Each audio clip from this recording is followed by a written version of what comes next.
भूतिया जंगल।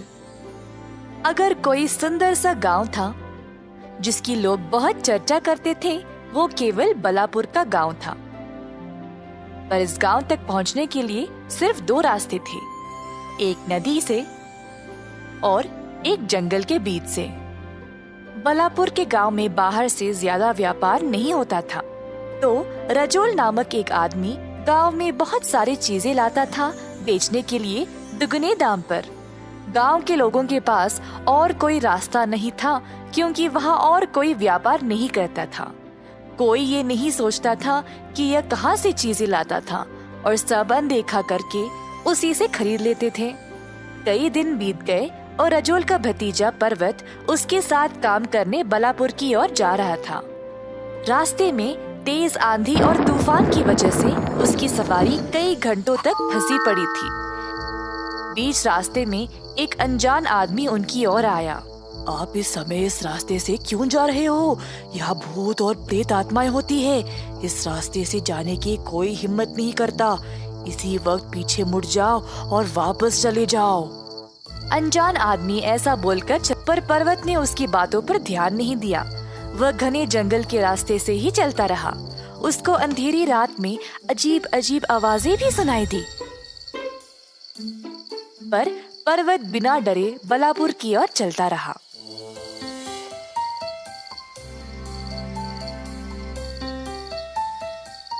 जब वह बलापुर पहुंचा, सब लोग उससे पूछने लगे कि वह इतनी रात को जंगल को पार कैसे किया। अपने चाचा के घर पहुंचते ही रजोल के नौकर से उसकी मुलाकात हुई। ऐसे क्यों देख रहे हो मुझे? आप सच में जंगल के रास्ते से आए हो क्या? क्या आपको पता नहीं वो खतरनाक रास्ता है, वहाँ भूत है। हाँ, मैं उसी रास्ते से आया। अब क्या होगा? कई सालों से लोगों का ये मानना है कि उस जंगल में कोई डरावनी चीज है, इसीलिए रात के समय उस रास्ते से कोई नहीं जाता। कई लोग जिन्होंने अकेले यात्रा की है वे आज तक लापता है, इसीलिए सब लोग तुमको देखकर हैरान रह गए। खैर, आपके चाचा बहुत थक गए हैं, आपसे सुबह मिलेंगे। शुभ रात्रि। पर्वत नौकर की बात सोचते हुए सोने चला गया। उसने अगली रात को जंगल में जाने का निर्णय लिया, ये देखने के लिए कि असल में वहाँ है क्या।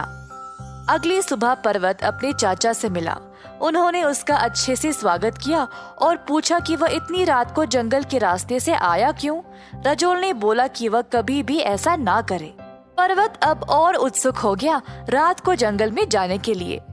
हुई रात और पर्वत गया जंगल में, जहाँ पर उसको फिर से डरावनी और अजीब आवाजें सुनाई दे रही थी। आवाजों का पीछा करते करते वह एक पेड़ के पास पहुँचा। पर्वत पेड़ के ऊपर चढ़ गया आसपास देखने के लिए। अचानक से उसने 4 आदमियों को सीधे चलते हुए देखा। एक आदमी संदूक उठाए आवाजें करते चल रहा था और बाकी के 3 बोरियां ले चल रहे थे। पर्वत चोरी छुपे उनका पीछा करने लगा और देखा कि ये आदमी फल, लकड़ी और कुछ सामान लिए जा रहे थे। पर्वत सोचने लगा कि यह आदमी जानबूझकर ऐसी आवाजें क्यों निकाल रहा था और उनका पीछा करना जारी रखा।